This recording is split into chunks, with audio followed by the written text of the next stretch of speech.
If you're looking to make money on YouTube, YouTube automation or so-called YouTube cash cow channels are definitely the best opportunity in 2022 and beyond.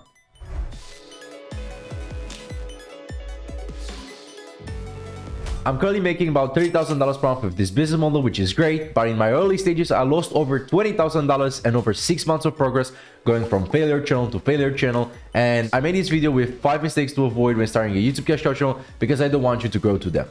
Mistake number 1, starting a bad channel. This might sound childish, I'll know, but let me explain what I mean by a bad channel, because in my opinion, there are definitely some channels that are not worth starting, and I might upset some groups now, but we are here for the truth. I bet you have seen meditation channels or relaxing music channels or motivation channels or compilation channels, and the list can go on, and I know, I'm guilty of that as well. I've made videos on them as well, but each and every single video I mentioned that they are not my favorite videos and I would not really start a channel like that, and I'm here to explain why. The reason is that they mostly fall in the gray zone, how I like to call it. And then let's take an example. Let's take the motivation ones, because I'm sure everybody has seen a video. I even listen to them to myself. Like when I train in the gym, when I go to the gym, when I have something to do, I would like to listen to Jim Rohn, or I know something like Patrick Bet-David from Relative and all that good stuff. So I have those motivational videos. I'm listening to them myself, but I wouldn't really choose them if I would like to make money on YouTube. With a motivational channel, basically all you have to do to create your video is to find a famous person, find one of their most popular interview, a 2-hour long interview, 3-hour long interview, whatever it is. You take their audio, you chop it into parts, you make a 10-minute video or an 8-minute video or a 40-minute video or whatever it is. You add a little bit of stock footage on your own thing to try to make it your own, and there you have it. That's your own video.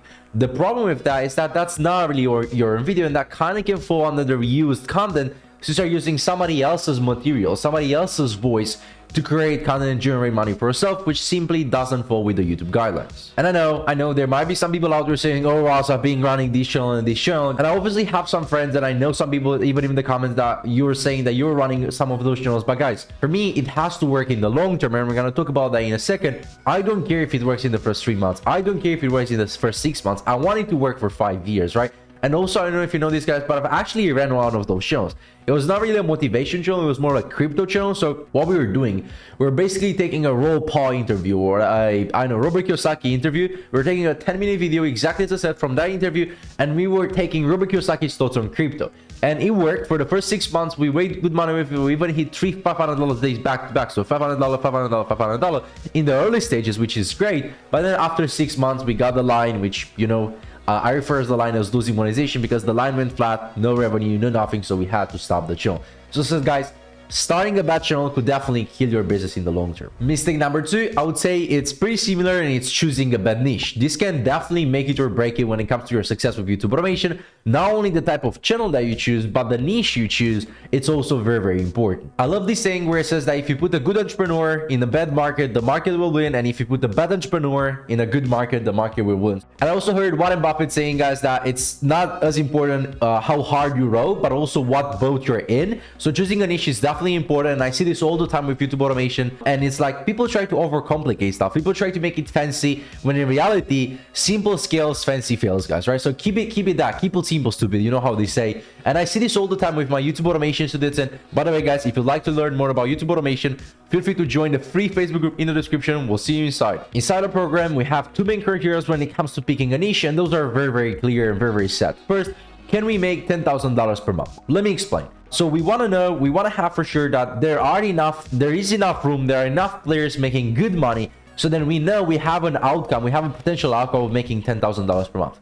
And how can you determine this from the outside? The simplest way is looking at this way. It's looking in terms of, are there enough people to watch our videos so we can generate enough money? And then it's very, very easy, guys. Let's say crypto. Crypto is on everybody's lips nowadays. So do you think there are enough people interested in crypto in 2020 and beyond so you can make $10,000 per month? There are probably millions of them, so you can obviously make $10,000 per month. On the other side, if you want to talk about vintage fishing rods, yes, your uncle and your grandma might be interested in vintage fishing rods and they might go fishing weekly, but there are not enough people actively searching for fishing rods or fishing videos on YouTube for you to be able to not only have a personal channel but a cash cow channel where the content is a little bit different. So there you have it, guys. You want to make sure that there is enough potential, there is enough room for growth, and there is enough audience for your niche. Criteria number 1, can we make $10,000 per month for at least 3 to 5 years? So as I said, guys, criteria number 1, can we make $10,000 per month? If it's a common pattern and popular project, you can definitely choose that. But second, as I said, I don't care if it makes sense for 3 months or 6 months. I want to set up a channel once and then focus on growing it so I can benefit, I can reap the rewards, I can make the passive income off of it for the next 3 to 5 years. Now, again, the way for you to determine this from external point of view and without having a lot of knowledge is just by asking yourself common sense if you truly believe whether crypto is going to be around for the next 5 years. And I personally believe that it's going to be. I think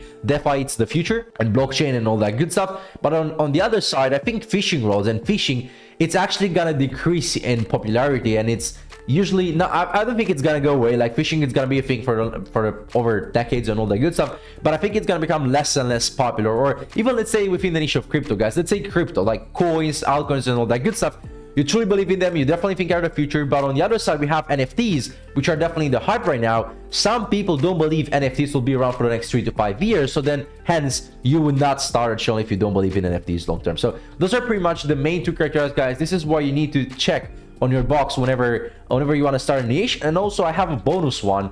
I would say that it's definitely good in the beginning, in the first channel that you start, to have interest. Like for example, me, if I would have to be in day one and have to start my own channel, my very first own channel, I would not start a makeup channel where I don't know anything about it just for the sake of making money. I may now when I have a team and they might know about it, but in the first channel I will definitely pick something that I'm interested about, where I'm almost passionate about, and find a team who's also passionate about that, so we can have that unfair advantage that our competition maybe doesn't, right? So those are pretty much the criteria when choosing a niche, guys. Mistake number 3, guys, it's setting the wrong expectations. One of my favorite YouTubers, Alex Hormozy, recently released a video where they were saying that setting the right expectations is the key to happiness in life and success in business. And what I mean by setting the wrong expectations when it comes to YouTube, most people say something like, oh, this opportunity is amazing, I'm just gonna give it a try for a couple months, and because the opportunity is great and a lot of people have gone with it, it should work in 3 months because the opportunity is great. So basically, they expect that just by trying for a couple months, not even fully committing to it, they're just gonna try for a couple months,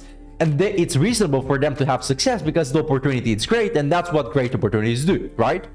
Actually, no. That is completely unreasonable, and it's just not fair. It's not reasonable for us to expect to have success at something we're not good at it just because the opportunity itself is good. Instead, what I recommend is flipping the switch. If you take massive ownership and put it on you instead of the opportunity, your chances of success eventually skyrocket. And let me give you an example. Why we say something like this: YouTube automation or YouTube cash cow channels are an amazing opportunity, so let me put in the hours, let me put in the work, let me become the best at it. And because the opportunity is great, it's gonna be unreasonable at that level for me to not have success. So this is how you set clear expectation, guys. Make sense? Mistake number 4, and this is probably the one that I'm the most guilty of, it's overthinking, guys. I truly believe that overthinking, it's killing channels and killing success on YouTube more than anything else. For the past 4 or 5 years in my entrepreneurship journey, I've always been the overthinker. I've always wanted to have the fanciest stuff, the fanciest website, the fanciest theme, the fanciest looking things, the fanciest looking banners, the fanciest of the fanciest. And I was spending most of my times on those activities, on generating those,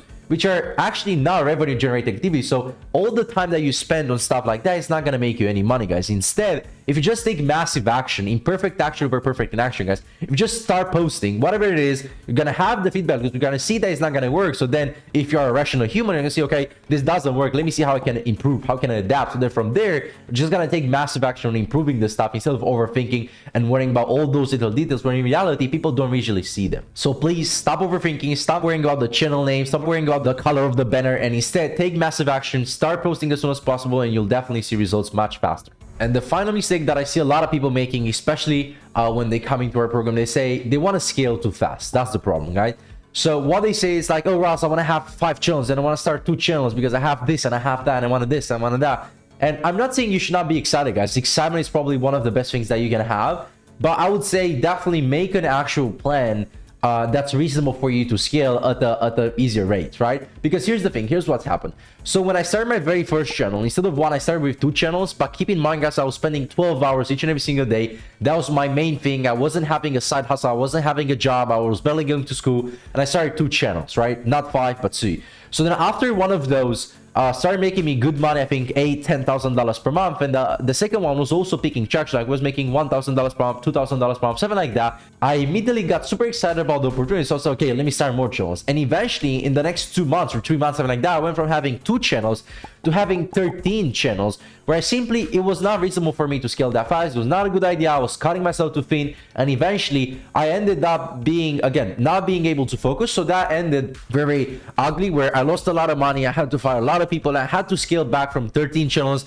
I think I scaled back to 5 channels, which I still run to this day. And then on top of those, I added 3. So right now I'm running 8 YouTube automation channels, guys, right? So again, take it easy, take it with a grain of salt, don't rush through things, and make sure you have everything dialed in before you prepare for the next scale.